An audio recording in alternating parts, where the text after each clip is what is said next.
Happy day, dear children. Welcome to 6th standard English class. Hope you are all good. Today we are going to learn about new lesson. The topic is the song from heaven. Before move to the lesson, we have to know about the story. It was a silent night indeed when this beloved song was first composed. If not for a broken pipe organ, the world likely would have been without its most popular Christmas carol. Perhaps it was that very silence that inspired the Reverend Joseph Moore to pen those now famous words in 1818. At the time, it was a probably seed desperation rather than inspiration that motivated him.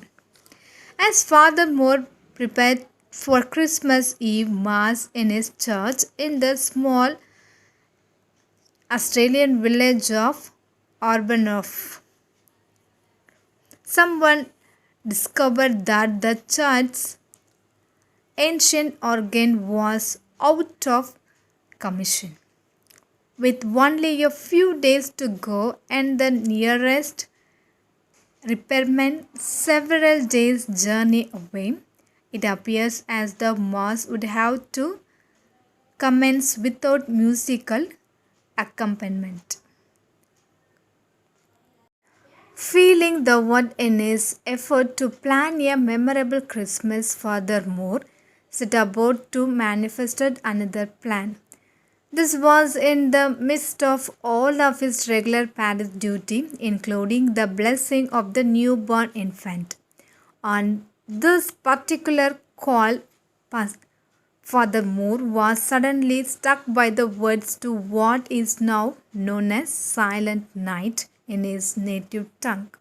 Quickly, so as not to lose his lines that were rapidly filling his brain, he finished his call and rapped home, where he penned four stanzas, the first of which reads in English, Silent night, holy night. All is calm, all is bright. Round yon virgin, mother and child, holy infant, so tender and mild, sleep in heavenly peace. When he had set his word to parchment, he called upon his colleague, Franz Gruber, the musician who trained the Paris choir. He maintained to Pringles from his the fact that in addition to his organ browser, Gruber was also a guitar player. Gruber emphatically informed him, however, that his guitar skills were less than proficient. Undeterred, Moore presented the words to his new poem to Gruber. Rounding up a dusty little used guitar, the two men composed the song that would prove music for Christmas Mass. It was unlikely at the time that either Moore or Gruber had any linking of the impact they would have on history. In fact, the song disappeared into near for a discard. It was then that Silent Night fell into the hands of the Stress family, Zilter Valley.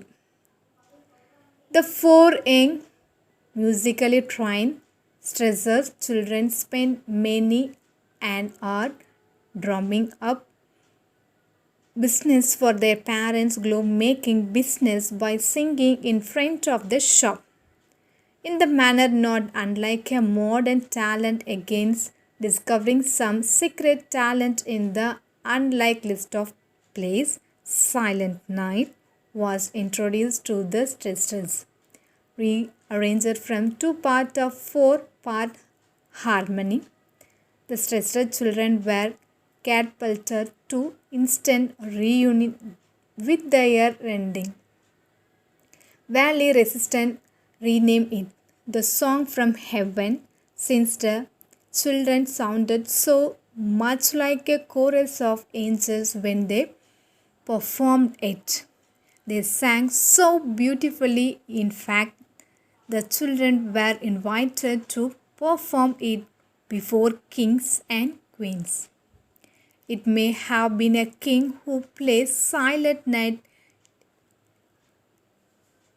The king, Frederick William IV, heard it sung some 22 years after the children began performing the song from heaven.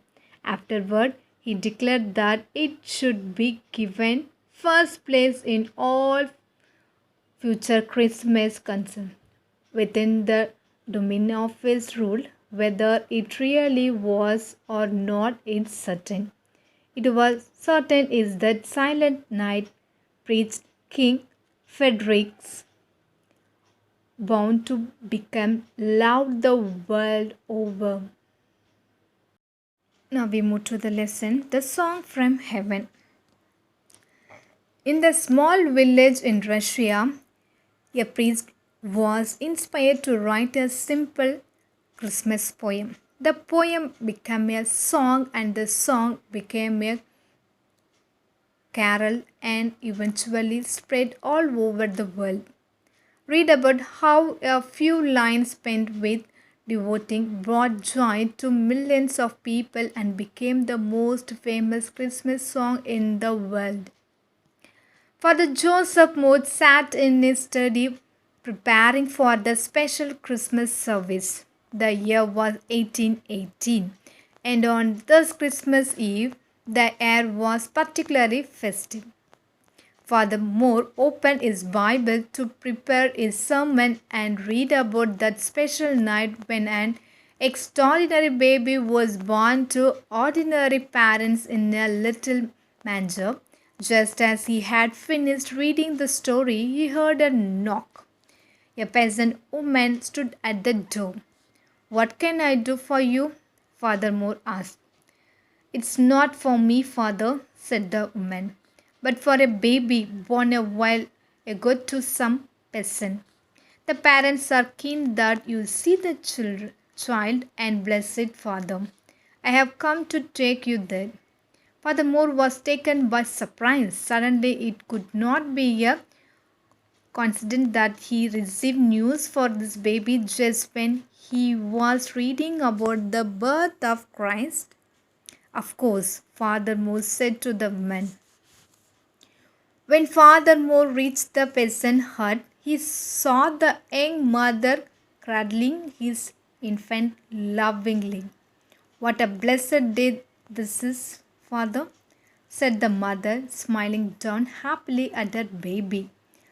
Father Moore nodded and said a silent prayer for the infant. On his way back home, Father Moore kept replacing the events of the evening in his mind. He couldn't forget the sense of the infant lying in its mother's arms. All around his preparations were underway for the midnight mass as the village celebrated the birth of Christ. Okay, children, we stop now. We will continue in the next class. Thank you.